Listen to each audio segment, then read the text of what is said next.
Let's talk. You take us in. Okay. Weird. I mean, I will. I'll certainly try and take us in. I mean, it depends where you'd like to go, you know? All right. How about this? How about this? Ooh, I've got nothing, right? I sure. have nothing. Let me, I think, you know, in our 50th year, right? Hmm. And I'll tell you something else. As as a 46-year-old man, this is fucking incredible, right? You What? What are you laughing at? are you a that you didn't even make one point before you said, and let me tell you something else. So it wasn't so much a No, let me change of start. subject as a mid, but are you 46? I will be 46 Okay, soon, right? got it. Okay, Um, go on. I have existed through, I think, 7 decades. How fucking mad is that? 70s, 80s, Think on 70s, 90s, 80s, 90s, zeros, noughties, tens, tens, 20s. and 12, That's six then, six six, decades. That is kind of six. bananas. I have lived across 6 decades. Isn't that fucking Weird. mad shit? That's a lot of decades. How does that work? Yeah, mad. Numbers are so deeply confusing. You ever like people will argue about like where the century ended between like 1999 and 2000 or 2000 to 2001. It's like where the millennium starts or whatever. Some people say it's like 2000 or 2001 and I just I would just like for us to stick with the nice round number Oh, and not there's worry about no. technicalities. There's no doubt. 2000 at 1 minute Right. past midnight on the 1st of January 2000 No was when millennium. the new. That's it. That's when it Yeah. started. But Yeah. I guess technically it's like if you're going from where the year started or whatever, it's the end of the year is, but I don't know. I'm not going to think about it because it makes my head hurt. Yeah, you shouldn't. Don't even accept that it's an issue. If you don't accept it's an issue, then it isn't an issue. Right. Then it isn't one. That's Just going to that's a shove my fucking head something I've lived into the my dirt. life by, let me tell you. Yeah. Over Won't your be seven none if dec you or don't make six none. decades, you Yes. learned this much. Just if you pretend it's not a problem, it is not a problem. Is it, are you starting, I mean, what is it like podcasting with an old guy like me? Well, I'm getting old now. This it was my birthday this week, and this is It was. my last year in my 30s, which is Hmm. that's kind of crazy to me. I think I I can like imagine, yes. I think I thought I'd be older at this age. Do you know what I mean? No, that makes zero sense. I just like I don't know. There are of course parts of me that feel old.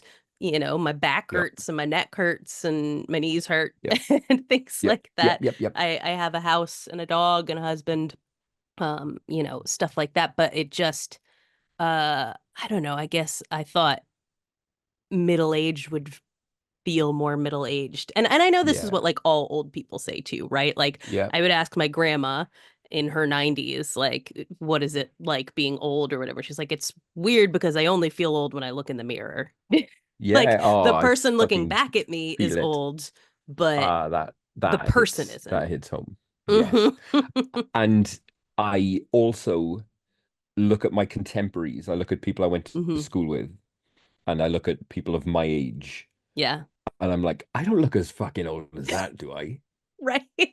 There are definitely some people with like when we were watching Rituals the other day and the guy was like, I'm 38 years old. And I'm like, I'm sorry, what?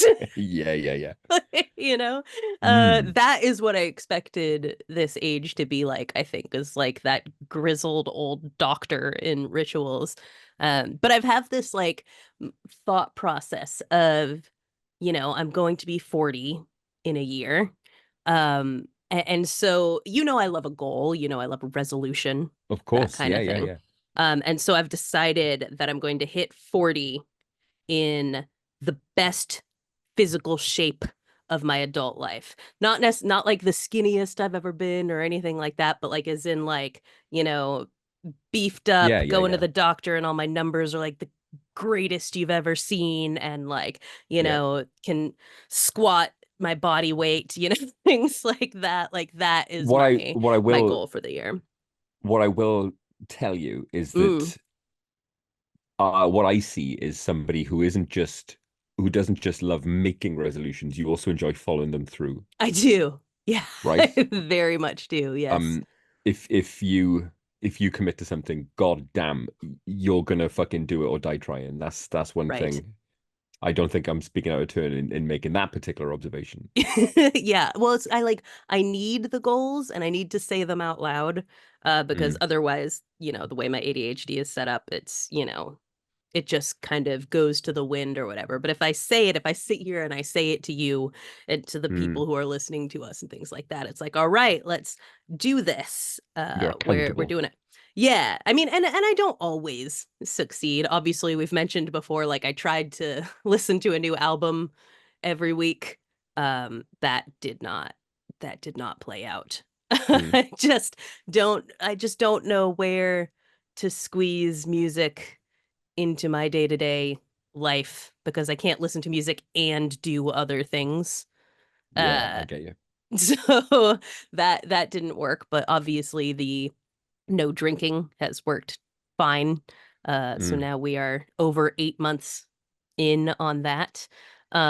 Over And eight that months has before you been got a fucking load on, yeah? Before you, I haven't done I haven't drank at all. I mean, I've had a sip of, Kio's cocktails or things like that when we go out just to yeah, see what it tastes like, but still, yeah, otherwise teetotaling. yeah. And yeah, that's my by 40, I want to have myself, doing all kinds of push-ups and lifting things and, just being Mm. super healthy, because it, otherwise it's never going to get any better, right? Well, It yeah, just I mean, you've you've got to you've got to you've got to give yourself a chance Mhm. of a pain-free and dignified and mobile old age, haven't you? You've got to give Exactly. Yeah. yourself the best fucking chance that you can. Yeah. So why not start now?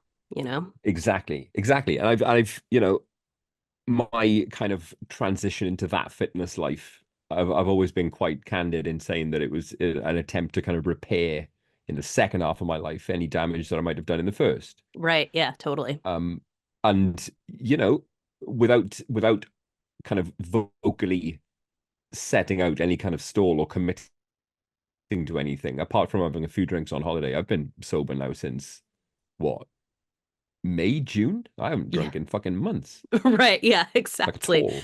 Yeah. Pretty much. You've just So, aside from holiday, you've been a and pretty that's sober dude. and that's having been around drinkers. Yeah. Yeah, yeah, Like around you've people gone who are drinking. I out. mean, went out with yes, yes, yes, which is absolutely fucking Looney Tunes to suggest I know. that I Like would have I done that. have I have been in You social know. situations with you, and before you drink, usually you're ready to leave.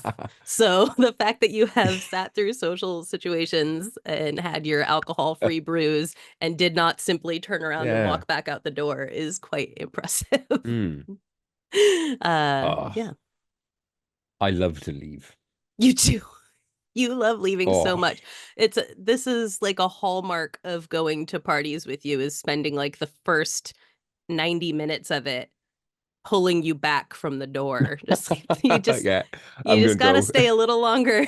I'm gonna go. No, no, you're not. Just a little, just keep until you have finally gotten tipsy enough that Oh, you're like, okay, I can socialize with people. but that you know the not I feel confident in saying not anymore. But that space, that distance between Marco wants to leave and Marco is shit faced is was Yeah, razor tiny. That thin. gap was very, very short. The sweet spot was very brief. Yeah, it's true. Uh, yeah, it's What do you think you're true, gonna do when you man. come here? What's your plan? Oh God, I don't know. I don't know. Because I've said this to you kind of off air. Mhm. Um, I'm gonna be edgy as fuck because Yes, of course. completely new situation, completely new, not a new group of people. Because Yeah, we've been hanging out I with them for 4 years. exactly. But out of my kind of patch, out of my safe zone, I honestly can't say. I Yeah. honestly cannot say. I don't think I'm you need as it personally. I think you can I think you can pull it off. now now need is the wrong word. Sure.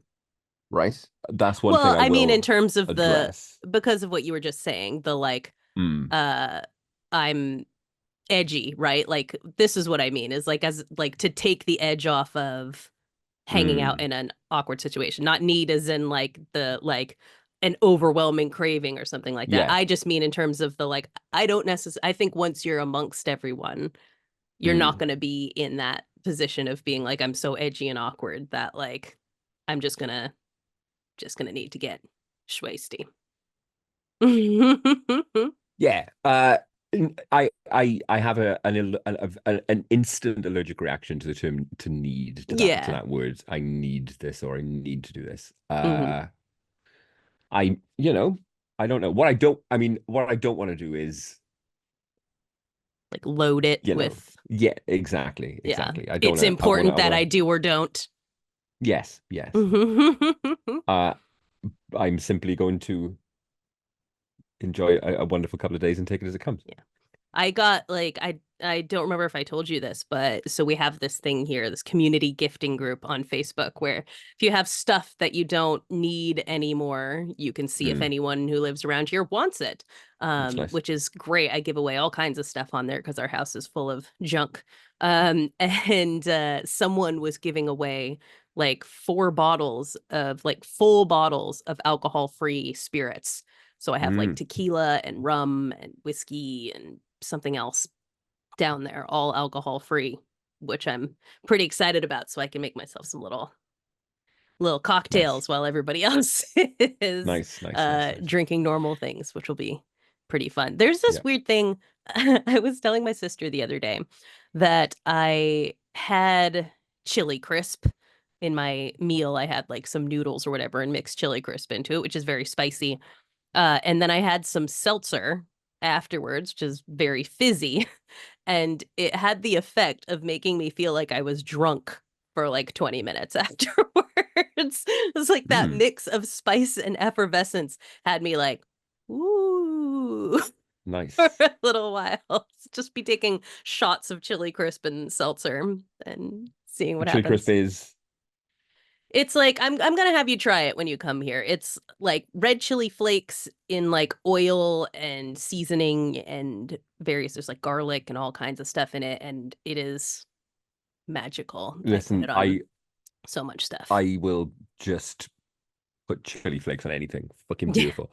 And This is how you I take it to always the feel next like level.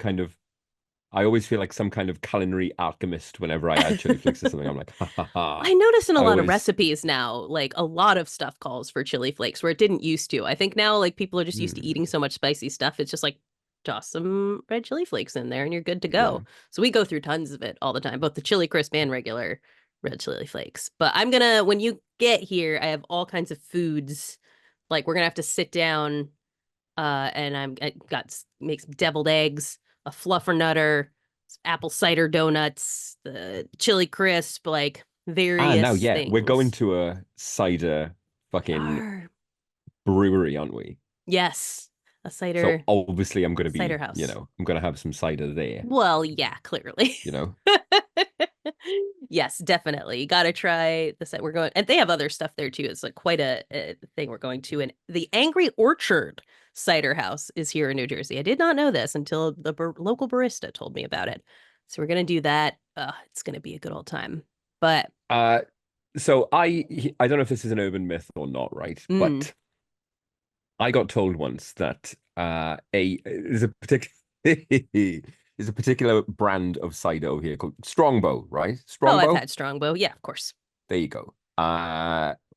And I was told by someone that in the Strongbow brewery, I guess you'd call Okay. it, um, the way they measure the acidity of the drink that they're producing is to drop a hunk of meat into the vat and see at what rate it starts to kind of decompose or bubble.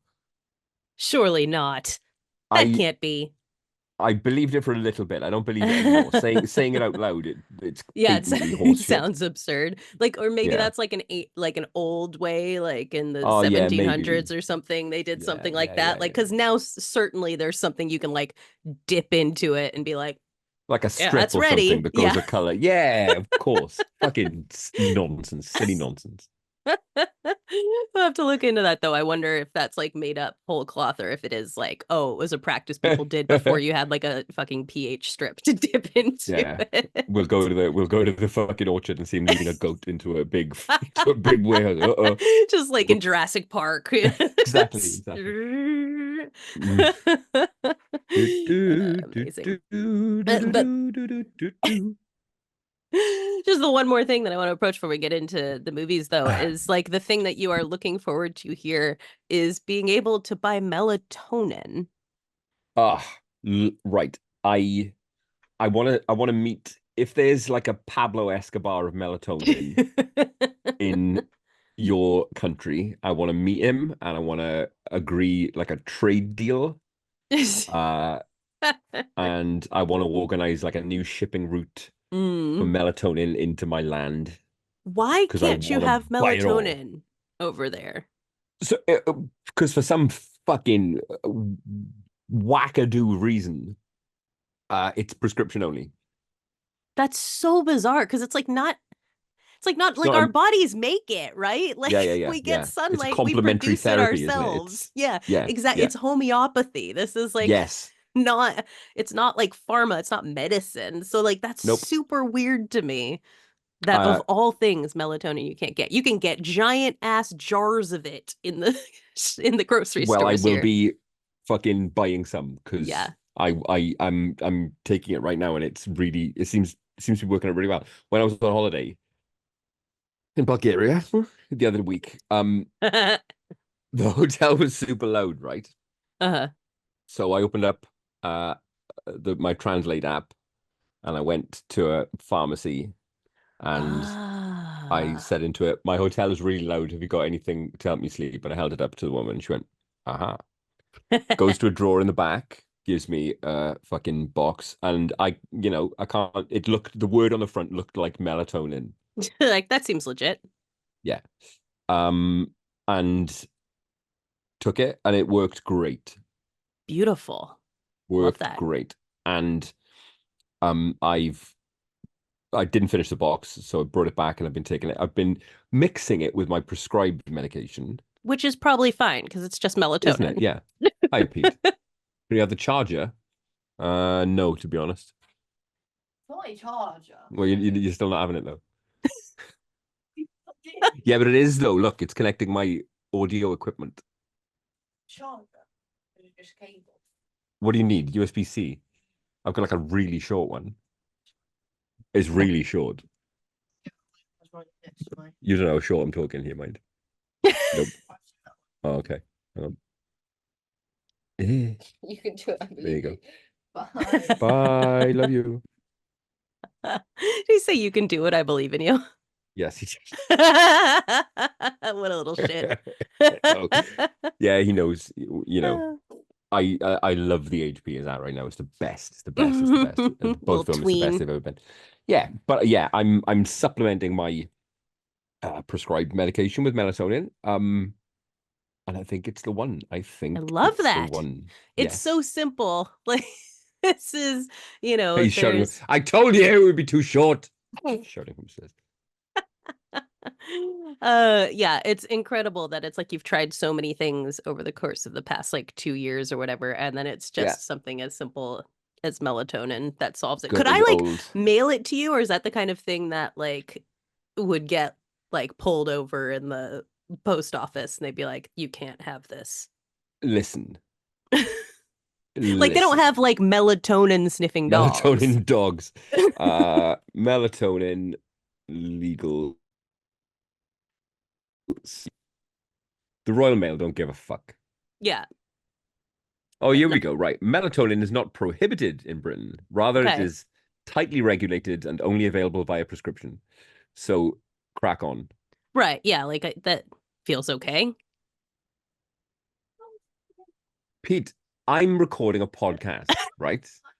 Can I just tell you that? You're a very successful, award-winning, multinational podcast, right? We got fans. Yeah. And your need for a charger, It's ruining it for everyone. All right. Are you sure? certain, mate. I've never been more sure. We did. I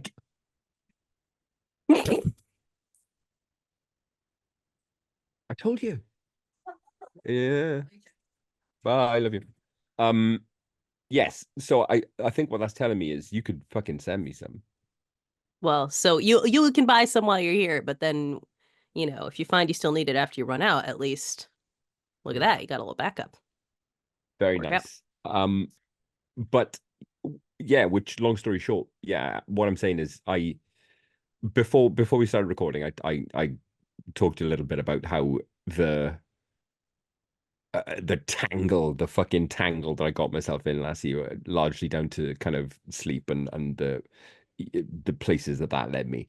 I Hmm. I I feel as though I'm fucking blinking, emerging into the light. It's lovely. Love I've that. had I've had weeks of really kind of reliable sleep, and that's been fucking unheard of for a good Right. 3 years It almost. makes just such a huge difference. I mean, Oh, it I feels want to good. say it's underrated, but like obviously every like medical condition or things like that, people are like, are you getting enough sleep? Of course it's Yes. important. It's just most of us don't. Yeah. And then when you actually do get enough sleep, it's like, holy hell, that is a game changer Oh, it's on every wonderful level. and it's also impacting the kind of I'm not anxious about at nighttime anymore, Mm-hmm. which is, in itself a benefit. Yes. Feels good. Ah, love to hear it. Big fan. Yeah, man. Shall we talk about some movies? We can because we got a bunch to talk about. A Yes. whole We got to listen. race through them. Yeah, we do because you have an appointment, don't you? I do have an appointment. Yes. Are they paying you? Yes. Yeah. Of course. Love that. We can go back, back, back, back, Back, back, back. back.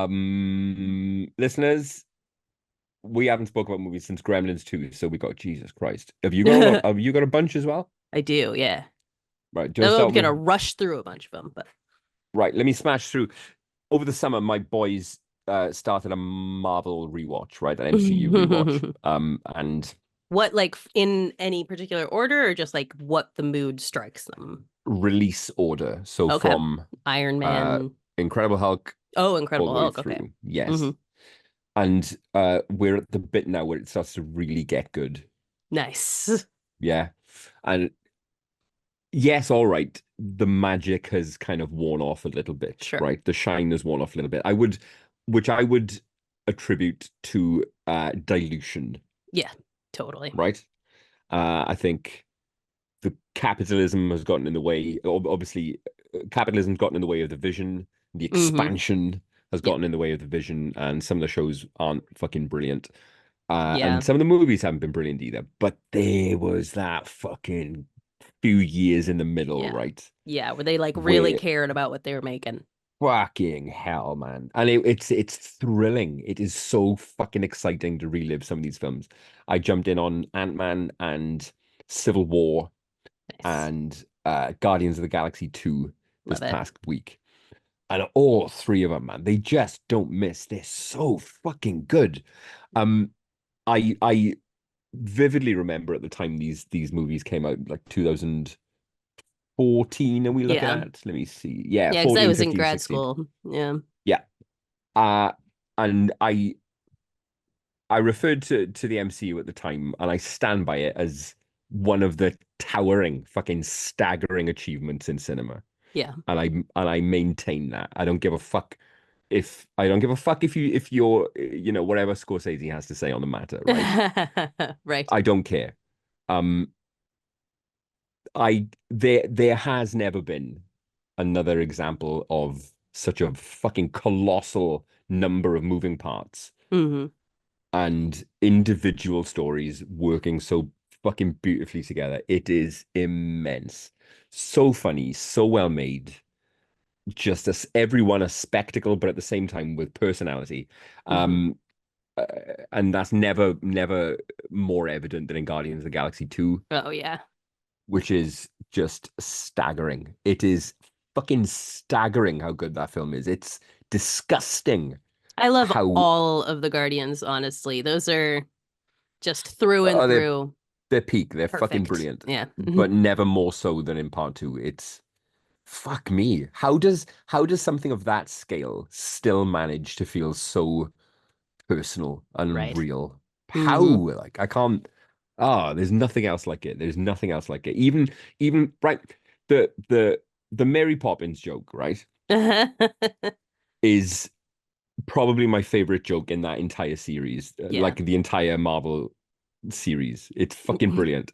Yep. Because even in just like a 4 second gag, there's about 5 or 6 different things going on. Right.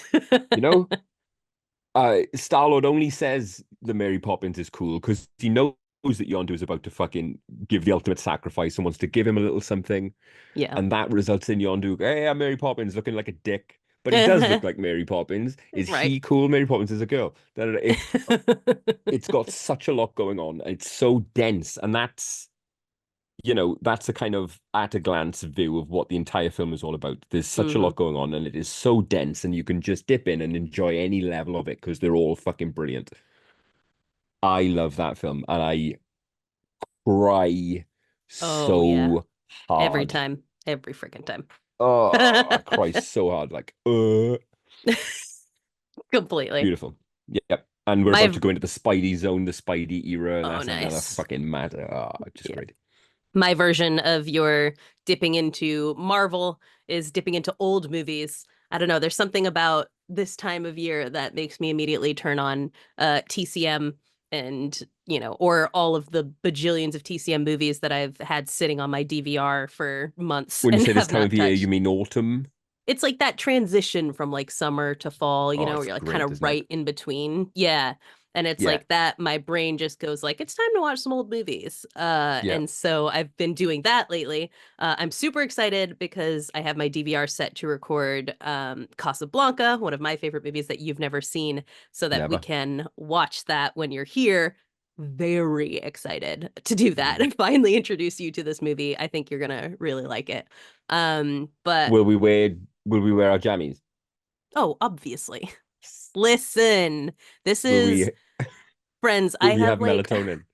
we'll have melatonin. I have planned out like after the festivities of everything, like the most chill recovery Sunday on the planet Oh, in which we like sleep in, have a mm. late breakfast, then we're going to go to the cider house and then we're going to come back, get into the jammies, maybe have a dessert or something and watch Casablanca. It is going to be magical. I have heard that the cider house rules. So Oh, fucking hell.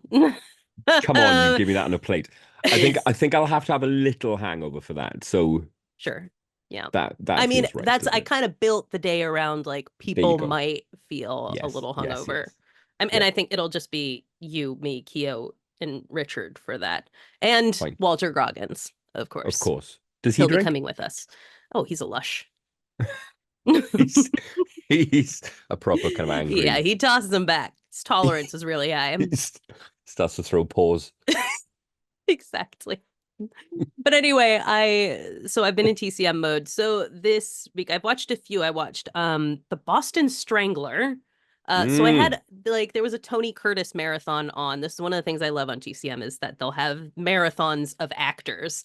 And if I'm like into that actor or actress, I will just like record the whole day of whatever it is that they have on of this person.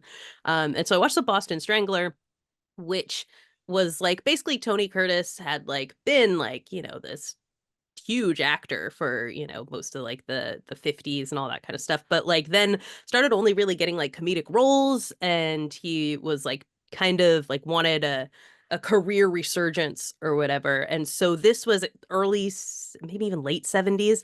It's a very strange movie. His like passion, he considered this the movie he was like most proud of his performance in. And he's great Boston in it. Strangler. The Boston Strangler, true story, obviously, of the Boston Strangler, although it gets the details so horribly wrong to the point of almost offensiveness Mm. in this movie. And it's very experimental. So with like lots of like multi-frame things going on at the same Love that. time, and oh, I do not like it. Oh, do Like you just not? fucking tell the story. And No, no, no, like no. all Yo, these no. no, If do you've not. got fucking throw it all up there, man. Yeah, just toss it. You might enjoy this more than I did. And it like very much like kind of slows down halfway through. Like you're watching kind of a procedural, right, where they're trying to find this guy. And then once they catch him, it becomes like very much this like kind of what you know, those kinds of things where you're always like, oh, you could put this on a stage and it would work. The Yeah, like yeah, sure. second half of Boston Strangler is very much mostly almost like a one-man show of Tony Curtis. And he's great. It's just boring. Once you've like caught the guy, and then he's just like talking, and they thought he had like multiple personalities and stuff like that, so you know they're kind of going through all of that stuff. But yeah, it's a weird movie that feels very disjointed and chaotic, and it's also very weird because it is like this transition from like old school Hollywood into new school Hollywood. And so you have all these classic actors in it, like people who were huge in like the 50s and stuff in like Hays Code era where everything had to be, you know, talked around. You couldn't explicitly talk about certain stuff. And they're like dropping like F slurs and stuff like that in this, and like very blatantly talking about like homosexuality and all these things and like sex and promiscuity, and you're like hearing it come out of these like old school guys' mouths. You're just like, whoa, what is happening here? Fascinating. This is very weird to watch. It felt like all of those guys were trying to break into the new Hollywood, right? Yeah. And Reinvent themselves. yeah, like I can move on to this next version of what Hollywood is, and it's jarring. So I don't know. The Boston Strangler is like I guess it's worth checking out. I just did not like it. And I followed it with another Tony Curtis movie called Sweet Smell of Success, which apparently Martin Scorsese considers one of the greatest films of all time. And indeed, a lot of people consider it like the greatest noir. And it is a very interesting movie of little consequence, but very tense nonetheless, where it's this super small story about like this big successful newspaper man who basically has control of everything because the press is like so important in this era. And but his sister, who he has way too close a relationship with, is going to marry this guy he doesn't like. So he hires Tony Curtis, who's like this sort of unscrupulous press guy, to try to break up their relationship, all while he's kind of playing both sides. Like he's, you know, kind of like acting like he likes the fiance while meanwhile having Tony Curtis try to break them up. And that like sounds like a nothing story, right? Like that's not interesting. But it's the dialogue and the tension. Like this is the kind of dialogue when people kind of mock film noir they're doing, Okay. but like just done really well, where like every line is That sounds is a lovely. quip, is like something extremely clever, you know? Yeah. Like every single word out of their mouth is the cleverest thing that you've ever heard. And they're all just such bad people. There is no one to root for in this entire movie. So Sweet Smell of Success, I recommend that far more than Boston Strangler. Your mileage may vary on enjoyment of it, but you know, I had a good time with that. Watched Butch Cassidy and the Sundance Kid, which, listen, I don't have to tell anyone that's a freaking great movie. I mean, Paul Newman and Robert Redford, please, you're gonna have a good time. So we actually we were testing out we got a new screen and we put up the projector and we watched this outside in the backyard. At which point Q decided to buy a new projector because he didn't like the way that this one looked.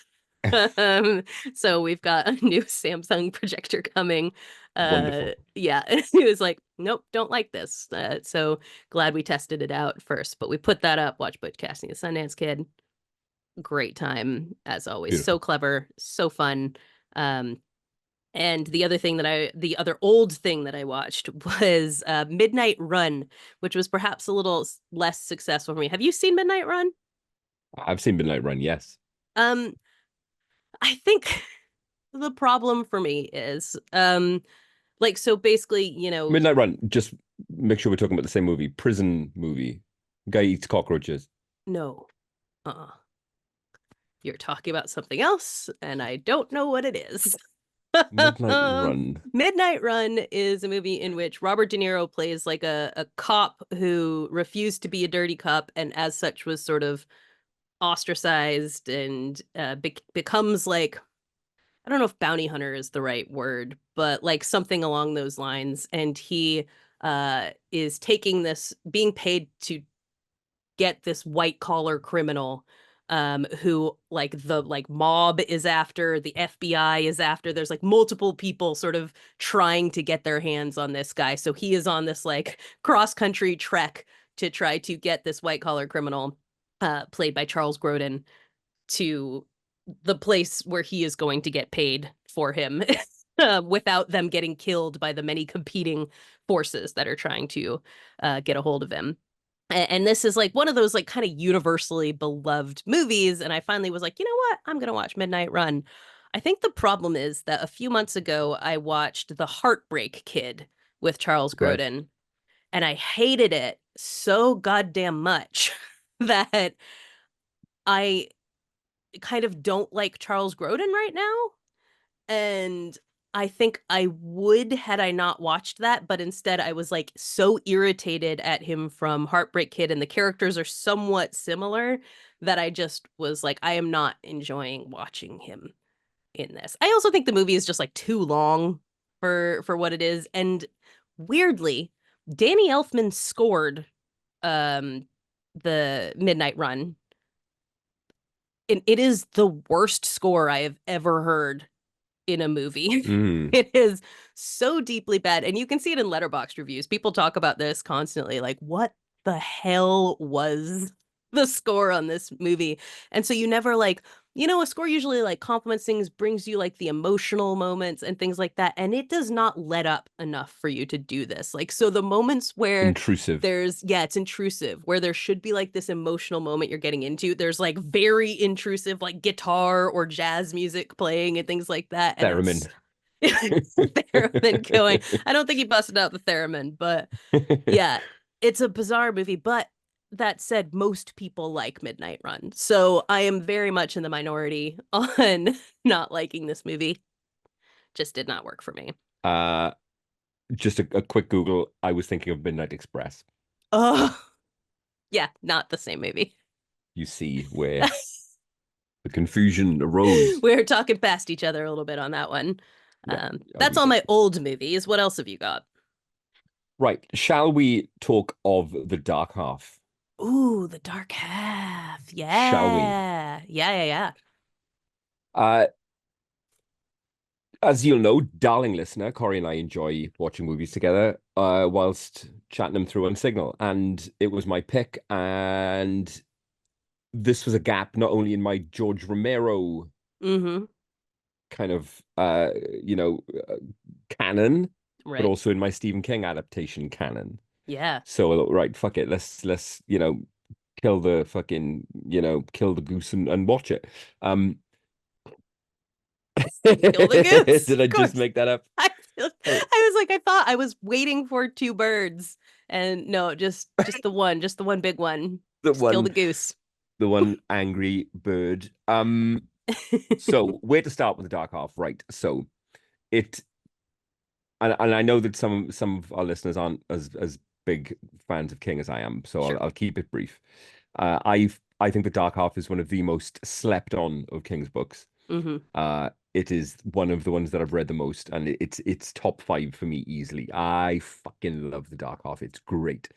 Um, it is obviously massively autobiographical, as a lot of his books Right. are. Yeah. Deals with the conflict of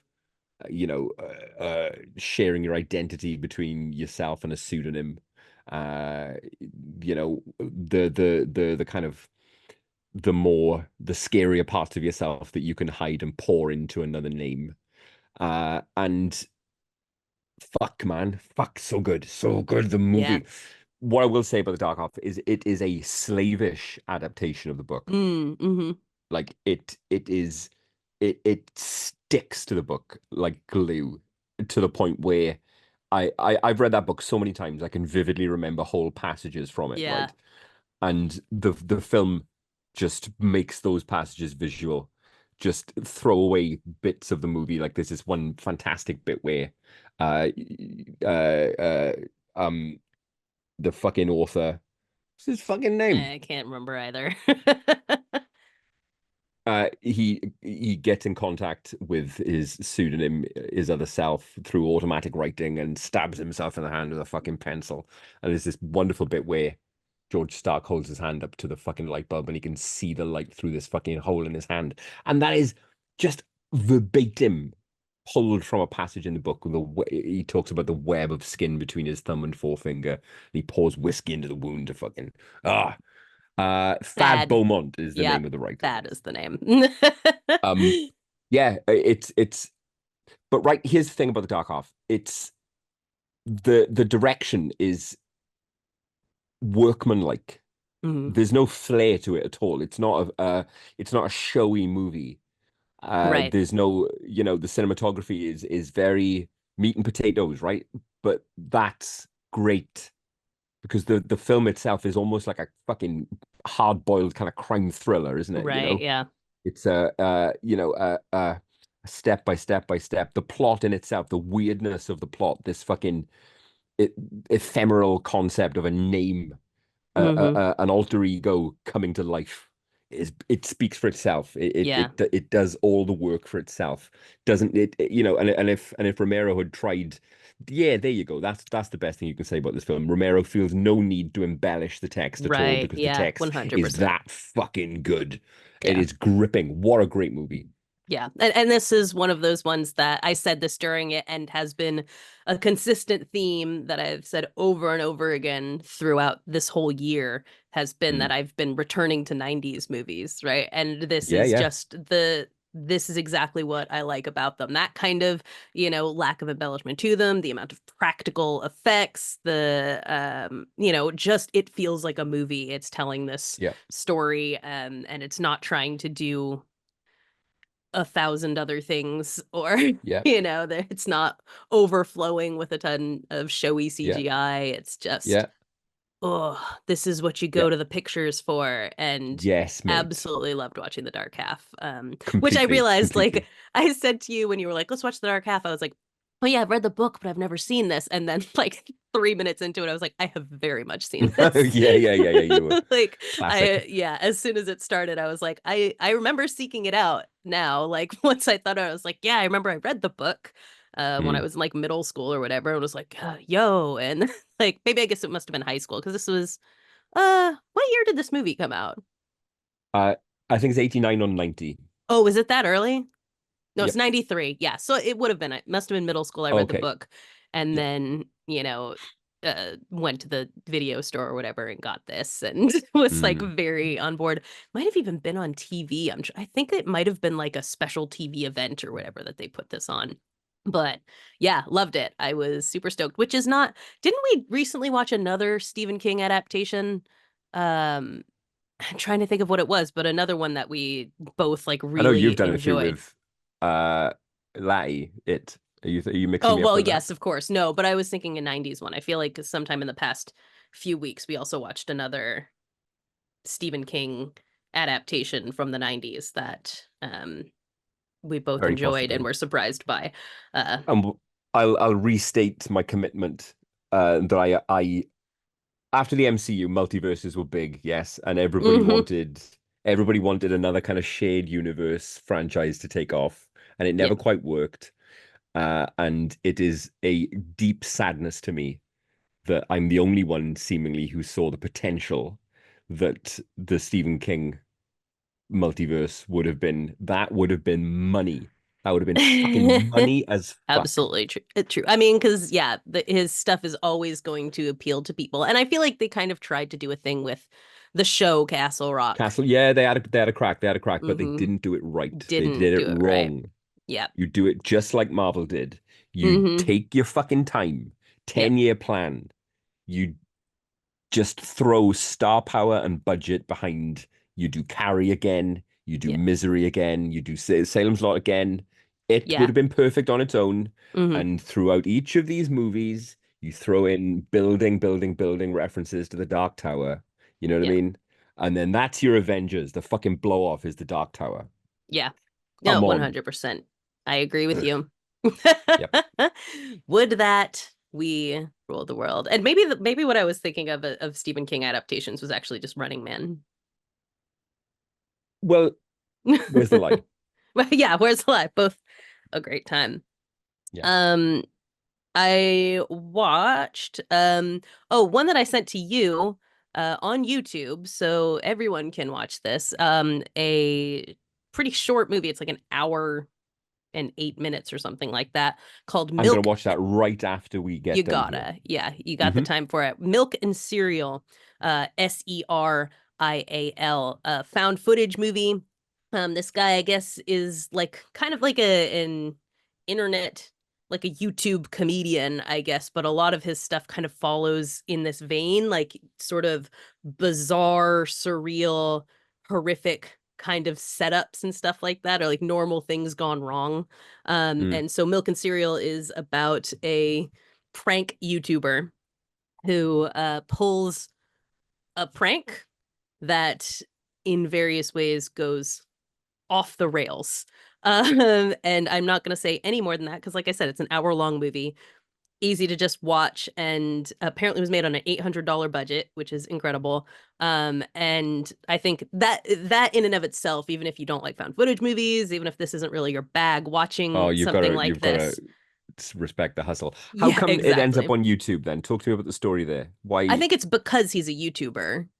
Okay, And okay, this is okay. how he releases everything, which, I think is smart, right? Like he's not like he's making stuff that if he later wants to try to make bigger movies, he can point to like, well, a million people watched my movie on YouTube.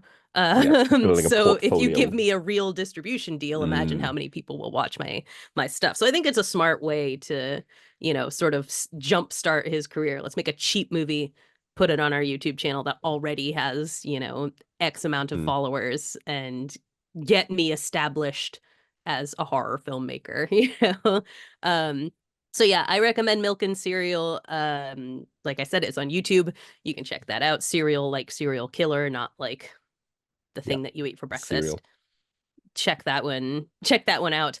Um, and I watched The Funhouse, which is again, this is a mixed bag. The Funhouse is Toby Hooper right before Poltergeist.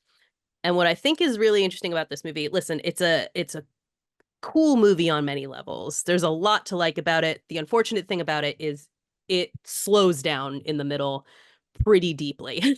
um, but it's The kind of fun house, the fun the house. fun house, and it is about like a group of teenagers who decide to spend the night in this, traveling amusement park and run afoul of some seedy characters in this funhouse. And I think one of the things that I took from the funhouse, which, like I said, it's flawed. It has some really good stuff in it, and then it slows down. It also has the problem of like opening with a nude scene of a girl who's supposed to be in high school and looks like it. Like clearly she's like of age, but Yeah, she looks 15, and it's like yeah. a full nude shower scene and you're like, "Oh, Instant ick. Yeah. huge ick."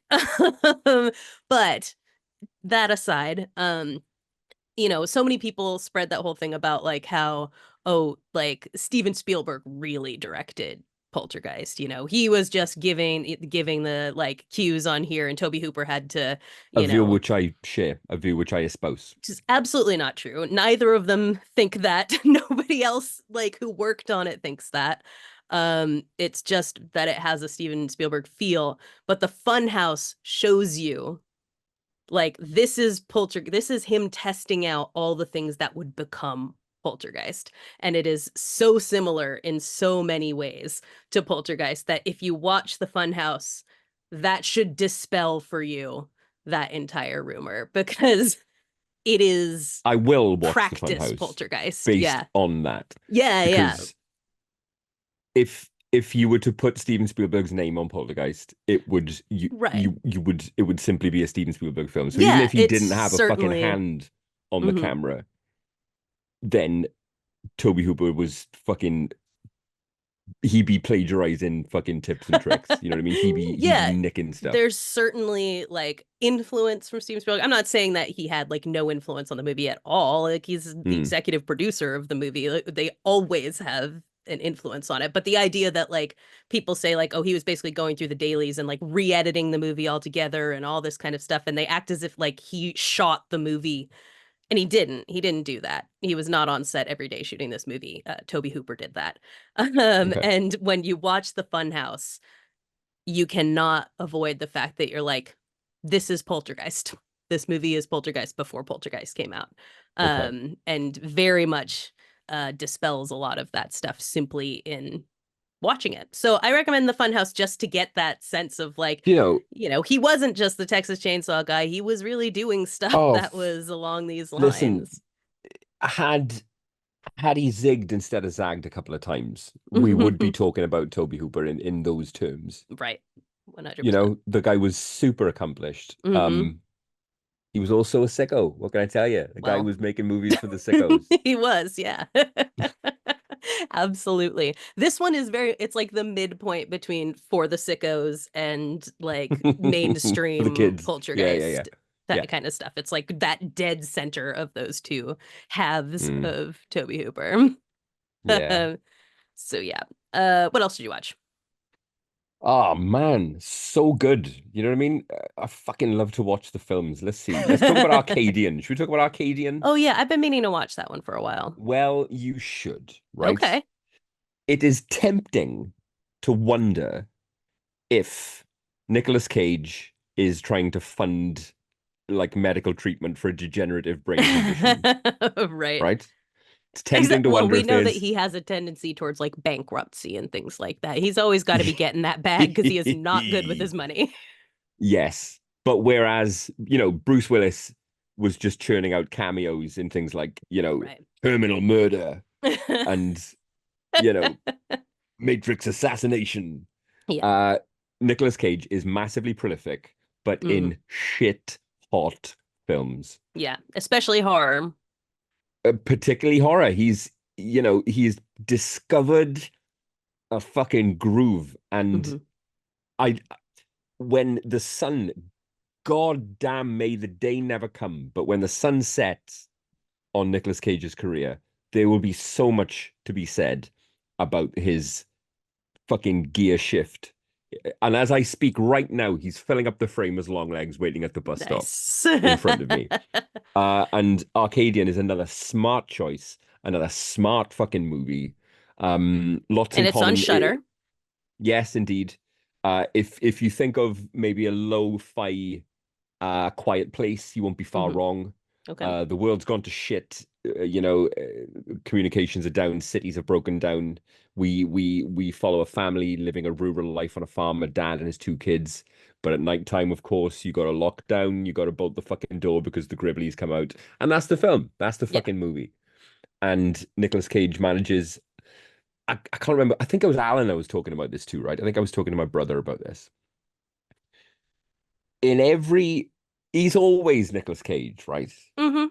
He's always Nicolas Cage, Right. but he's never the same Nicolas Cage Right. twice. Yeah, exactly. How the fuck does he do that? How is he capable of doing that when he's always recognizably doing him? But I big time recommend before I started working for Wisecrack, this was one of my favorite videos then. But on our YouTube, look up Wisecrack Nicolas Cage Deep or Dumb. And it's like a okay, deep dive into his acting style, yeah, and how he's talked about how he acts and what his influences are and all of that kind of yeah, stuff. And it is really fascinating yeah, um, to see like him talk about it and find like how he does that, how he pulls mm, all these weird different characters. Like his biggest inspiration for acting is Kabuki. mm, And how he's like he doesn't really believe in like realism or naturalism in the way that he acts. It is very much about like the bigness of kabuki, and what you can convey in yes, huge yes, unsubtle yes, ways. yeah. It's really interesting. Nicolas Cage, Deep or Dumb, Wisecrack. I'd love to watch that. The Nicolas Cage that shows up in Arcadian is the same, I think, flavor of Nicolas Cage that you would have got in Pig. You ever see Sure. Pig? Of course I saw Pig. Yeah. Where just this earnest, credible, mature performance that just pins this whole fucking film together. Oh, I I love him. I love him unashamedly. I have love for him. What another great thing to recommend Arcadian is the Gribblies are outstanding. Nice. Okay. Out fucking standing Beautiful. creature design. Um, just another banging Cage joint. Really good shit. Into it. On it. I Hmm. gotta get to that one. You do. You sure do. Oh, and there's more. The hits just keep on coming. Cuckoo, right? Yeah, another one that I need to see. I would hang right. It tells you this is how much I wanted to see Cuckoo. The version of Cuckoo I saw was a web rip, but with cinema cam audio. uh, So a proper throwback to the early days of internet piracy, yeah, where 100%. you would rip versions of fucking camcorder jobs on the back. This was a splice of camcorder audio with internet downloaded fucking video, and I wanted to see it that bad that I was like, I can Yeah. put up with that. Put my AirPods in, crank the volume right up. Just, ugh. We must talk. We must talk soon. Not tonight, but we must talk soon about this fucking era of horror that we're in. Because Christ, it's never ever been better. Horror has Mm, never been more plentiful, more high mm-hmm. quality. Yeah. Um, and Cuckoo is another great example of that. Coming after Longlegs, it's in that kind of in that kind of lots of personality. Mm-hmm. Uh, I'm watching you, Dan Stevens. I'm watching you, buddy. You have attracted my interest, My mom was watching The Dance. Guest yesterday. It's like, Bet I she love Dan Stevens was. so much. I bet she was. Dan Stevens, you have my attention because Hmm. um the Bill Paxton parallels, mate, they're there, Yeah, right? you are correct about that. Yeah. I am telling you, he is Bill Paxton reborn. He can do, think of Congo, right? Bill Paxton in Congo. Hmm. That's Dan Was Stevens it in Kong. Congo? Wait, Bill Paxton in Congo. Was he in Congo? All right, let's say The No. Abyss, Yeah, there we go. Wait, is right? that right? No. Have I just named two films Yeah, I that think you've didn't just have Bill made. Paxton in them? I think you just picked two movies that don't have. I could be wrong, but I'm having trouble imagining him in those movies. Have I just named embarrassingly? Have I just named two films without Bill Paxton in them? I could just be Um, not remembering, but or uh I could be talking no, shit, he is which let's not face in it. Congo. All right, all right. So Dan Stevens in Kong is Bill Paxton in He's Titanic. in Ghosts of the Abyss. There you go. I'll take that. Sorry, but And yes, sure, yeah. Bill Paxton in Near Dark. That's Dan Stevens in Abigail, Yep, right? true. And now we have Dan Stevens in Cuckoo, Hmm. where very compelling, kooky ass spoiler villain. Uh-huh. But he's a villain from the first fucking 5 minutes. You don't Okay. have to you don't have to read too deeply into the text Sure. to work that out. But he's properly carving out a lovely little kind of furrow for himself in the Yeah. genre is Dan Stevens, and I am watching you closely, sir. But just Cuckoo broadly, right? Loads of personality. Uh, nice kind of 2024 spin on a tale you think you know. Right. It's great. It's a load of fun. Again, great Gribblies. Very little in the way of the juice. It tells a very Okay. frightening story, and it is frightening. It's I was kind of it got me. Nice, nice. Okay. Um, but without the juice, just with some really good creature design, some really sharp direction, some really nice writing, Beautiful. a really kind of a really engaging set. Why is it in Germany? Who fucking knows? But it's in Germany, or maybe it's Austria. They're the same. Taxes. Same. No, but it's the screenplay is written in Germany. They've set it in Austria or Germany or somewhere like that. Uh, I don't know why. I don't know why, but they did. And it gives Okay. Dan Stevens an opportunity to do an accent, which is great in itself. Nice. Okay. Cuckoo is such fun, and it's just another course in the feast that we're all currently enjoying. Love it. Into it. I will Anything. get a quote on a poster one of these fucking days. Someday. I will. Anything else? I went. Oh fuck yeah, they keep on coming. I went back to the video shop and watched Robot Jocks. You seen this? I don't think so. The name sounds You vaguely familiar, but I don't think I've seen it. Robot Jocks, Jox, Robot Yeah. Jocks. So we are going back to 1989. Okay. A Stuart Gordon movie, right? Okay. He of Reanimator and Castle Freak and whatnot. Post World War III, the territories of North America and Canada are carved up, and ownership of these territories is decided via big fights in mech suits, Nice. right? Sure. Yeah, you're in, aren't you? I'm in. Yeah, I'm looking at the pictures. I'm in. It being 1989, this is a beautiful blend of stop motion and cardboard and plexiglass sets, Yeah. and a big old dose of is this computers in there. Just action. But do you know what? A third of the way through, the stop motion and the shit effects just disappear, and you are just enjoying mech fights. But Nice. in 1989, right? This is Pacific Rim before Pacific Rim. Right. It's more Power Rangers than it is Pacific I was Rim. gonna say the pictures look very Power Rangers. Oh yeah. Oh, but such great laughs. Put a little bit of Running Man in there because Okay. the huddled masses watch these fights and place wagers and whatnot. Listen, produced by one Charles Band. Ugh. Gross. I saw that name come up. Talk to me about this guy then, because this isn't a name that I've come across. He runs Full Moon Pictures, I believe it's Okay. called. Full Moon Productions, things like that. Makes Yeah. like a whole bunch of just like shitty movies like Evil Bong and stuff like that there's like 97 of, and they're all low Yeah. quality. The first thing I ever saw, I can't remember what the movie was, but he actually was a guest on Joe Bob one night, and without any context for this guy, I was like, I hate him with my whole being. This guy sucks.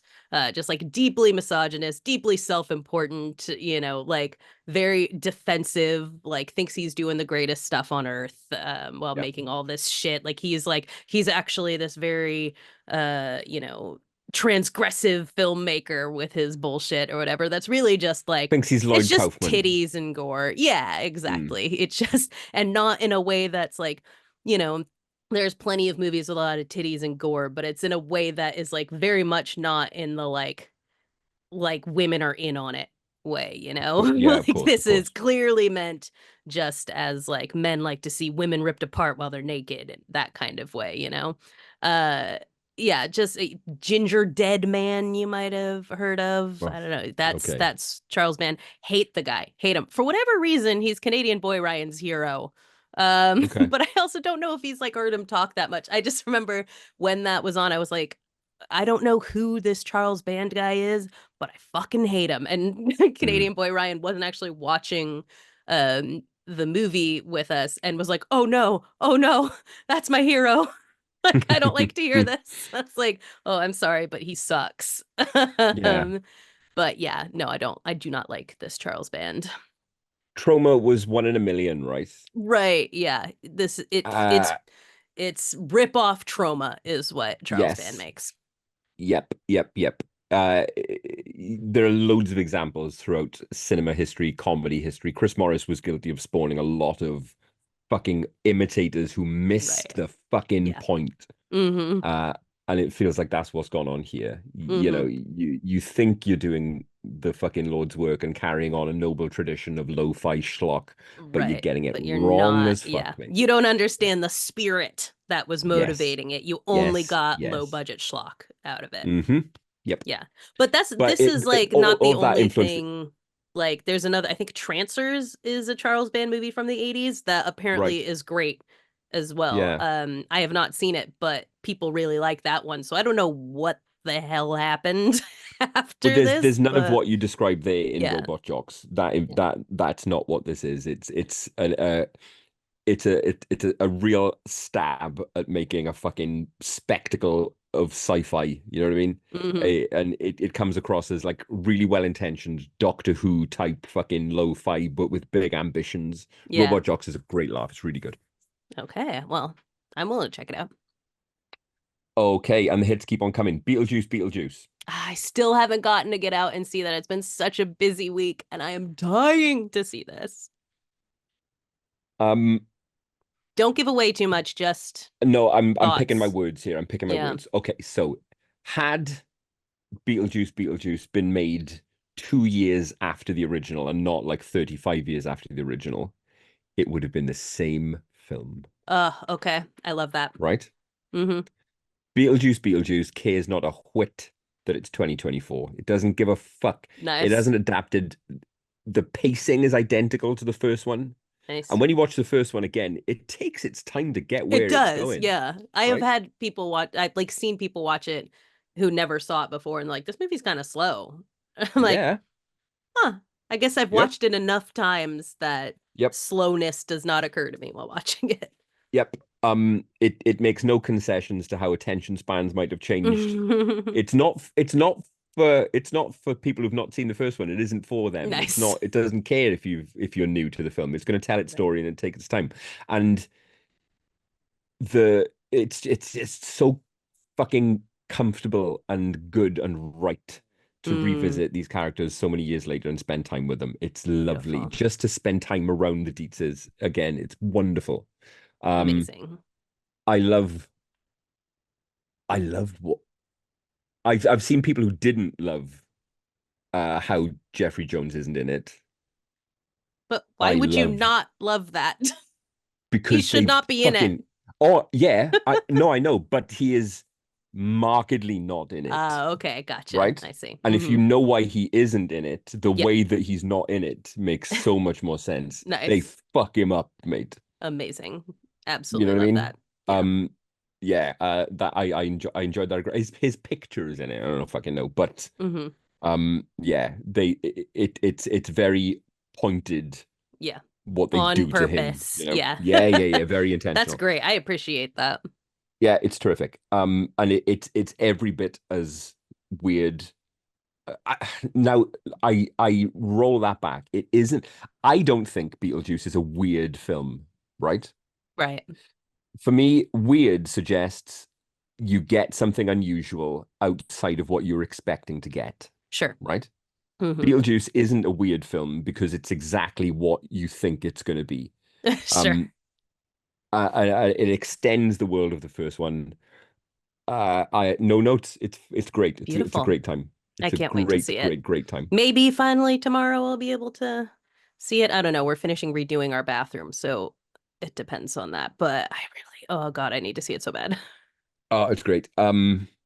And I can't even say anything because there's some really fun surprises in it as well. I can't wait. There are cameos that you don't know about. It's really cool. Stoked. Interestingly, the right, I can read a room, right? Sure. It's part of my job, right? Yeah. I can get a vibe from a room without anybody having to say a word. And before Beetlejuice, the trailer for Megalopolis played. Oh God. And Oof. I saw Beetlejuice on a Sunday, right? And it packed the fucking room out. It was a packed fucking amazing. theater on a Sunday afternoon. And just you could almost chew the sensation of after that trailer, everybody go, what the fuck was that? It was tangible. It was you could almost pluck it out of the air, like, what the fuck?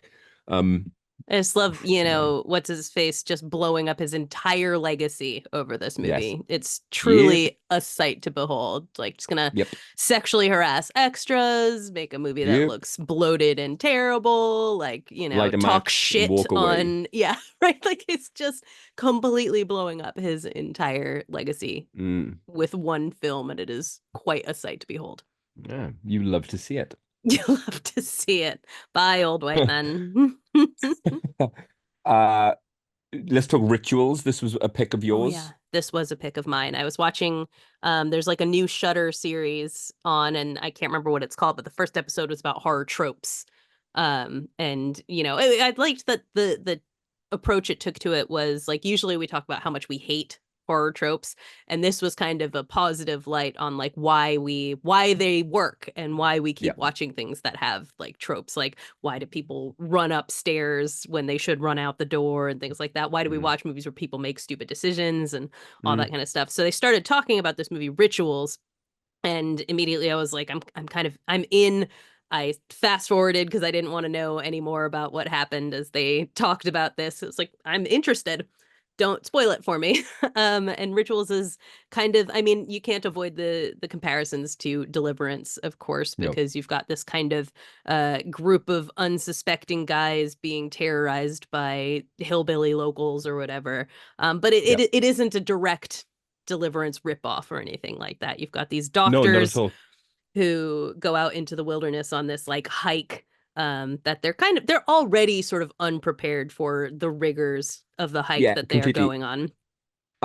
I think it shows a very hard. It's it feels unusual to see a film from the 70s being so open and warm towards masculine friendship. Yes, Isn't it absolutely. lovely seeing just Right. a bunch of goofy guys goofing around and clearly just being a good bunch of lads with one another? Right, just like very tight, Yeah. there's interpersonal sort of like things that they butt heads on, but there's also, yeah, an affection between them, Yep. and they're, Yep. going on this trip not to, like, I think with a lot of things like that you would see guys trying to like out masculine each other in these Yeah, survival exactly. scenarios Exactly. and things where this is not the case. Which you do get in Deliverance. Right. Yeah, exactly. And so these guys are, trying to do this hike that they're not totally prepared for. And then as they do it, someone starts fucking with them, by stealing their boots. And then the ways in which they're being fucked with become increasingly more violent over the Yes. course of the film. Yeah, and I enjoyed it. I thought Yeah. Rituals was a good time.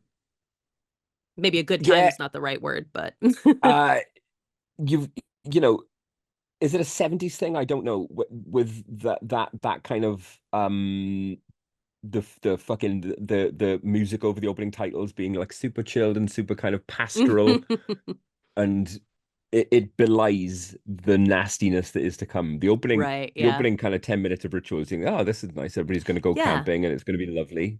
Yep. But then you've got heads on sticks and you've got fucking, people on Bear fire, traps and, yeah, bear people on traps. Yeah, fire, yeah, yeah. all kinds of stuff in this thing. Yes, It but it's a really bit of, escalates.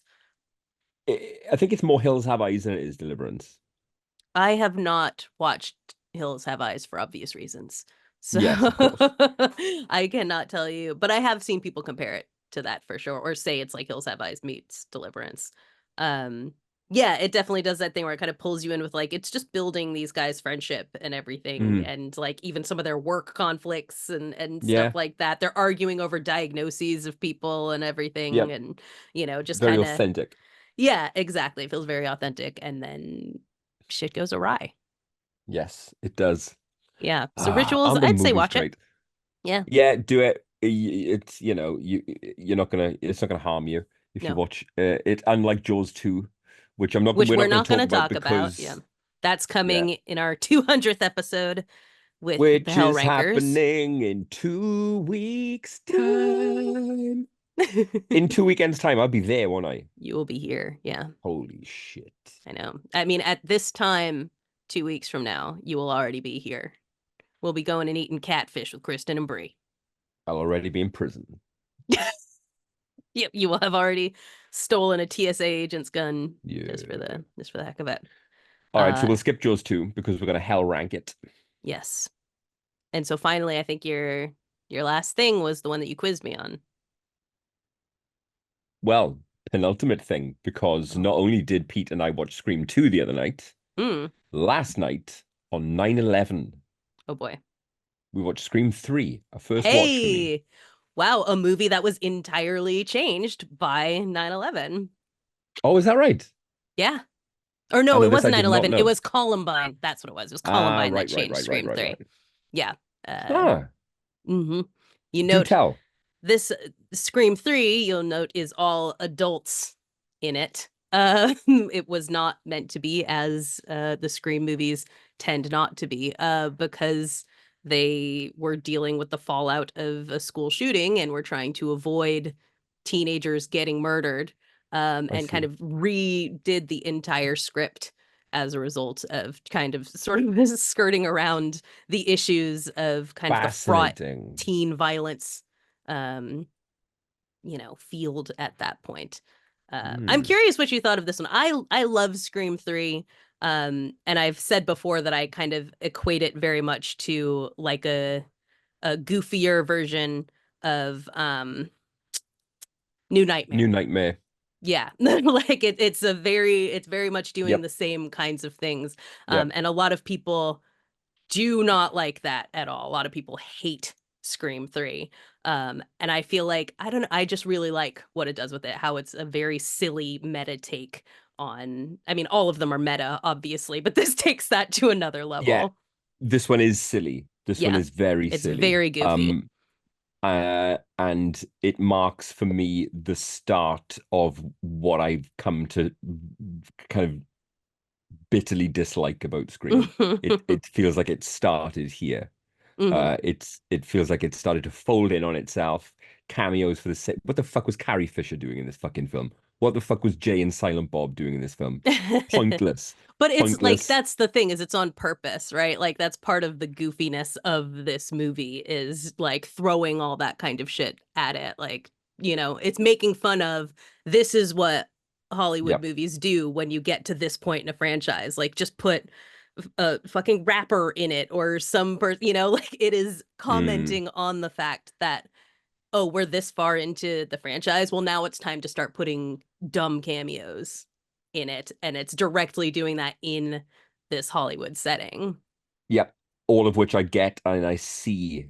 Mm, But it feels like the focus has gone more from it being a horror movie with commentary about movies yeah. to more about a movie which is now all about itself. And I think I don't think it's an effective horror movie because Yeah. I can't get past the self-referentialism. It's just too much. Which, like, again, I think because so much of it changed because of 9/11, I mean, Yeah. not 9/11, because of Columbine, Yeah. is kind like that is the result of that, where like Scream 4, you get back to it very much being like much more like the first Scream. We're talking Mm. about high schoolers who are in a world in which these movies exist and everything. But it is a high school slasher as opposed to 3, which is it being about itself or whatever. So Yes. I think 4 will bring you back to what you like about Scream. And then you did like 5. You just don't like 6. So I think it's I like did you like, don't, yeah, yeah, you don't yeah. like, It all hinges on four, doesn't it? yeah, Four is the 4 is decider like about. is the one, and I think you'll like that one because it bears a lot of resemblance to 1, and a lot of people consider it the second best Scream Okay. movie. So I think Well, I'll tell you that'll this. put you back on Um, track again. I'm watching them with my boy who is 13, who you will have heard earlier on harassing me Yes. for a phone Hmm. charger. And he is eating them up. I love that. That He makes me very really happy is. because that's the age I was when I was watching this, Yeah. right? Like Scream Yeah. 1, 2, and 3, I was around that age when I was watching Yeah. them. So I love to hear that he's having my experience watching Yeah, he's these. loving them. He's absolutely loving them. Um, Fantastic. and I've pre-ordered this week the 4K re-release of Elm Street, Ooh, which is nice. coming in October, and I think he's ready. Yeah, he's definitely ready for sure. He's I watched think the he's Final ready. Destinations, or the first couple of Final Destinations. He's watched this. Yeah. He can do Elm Street. Yeah, I think he's ready. It's a 15 now, and the on Paramount Plus at Yep. least the screams are still rated 18. So I can get that past our legal department, Yeah. which of course is my wife. Yes, Um, naturally. so yes, that's going to be a huge moment. But what will I do if he doesn't like it? Ooh, that would be rough. I don't Well, the even first know thing I'll do how is you would cope with that. a DNA test, obviously. Clearly. Something is very wrong. Yes. Gonna have a talk with your wifey. Yeah. But that's it for me. What a Love lovely that. feast of films this week. Yeah. Here, here. Friends, since this is, just a movie, so let us know what you've been watching Hmm. this past week. What you're looking forward to watching, what we should watch, recommendations, things like that. Hey, also check out our Discord. Um, our dear friend Xander has completely revamped it. It is a whole new Discord. It's like sorcery to me. I don't know how he did it. But everything is really cool. Like there's things like where you can hit an emoji and it that like represents your pronouns and that will show up in your like bio for the server and things like that. Like it's bananas. Very nice. So go check out our Discord and see all of Xander's hard work. There's also John Latour made CoRri and Mark emojis so you can use those as responses. No. Yeah. Uh so friends, go check it out. It is so wild. We are next level on the Discord and I've stoked on it. always wanted that. It's been a thing. Should have happened a long time ago, but thank you, John, for doing the thing that neither of us know how to do. And Xander beautiful. for just incredible work. Everybody go look at it. Link is in all our bios and all that. We appreciate you. Big time. And we appreciate all of you listeners for being along on this journey. And what do they got to do, Mark Lewis? Stay spooky. Hell yeah.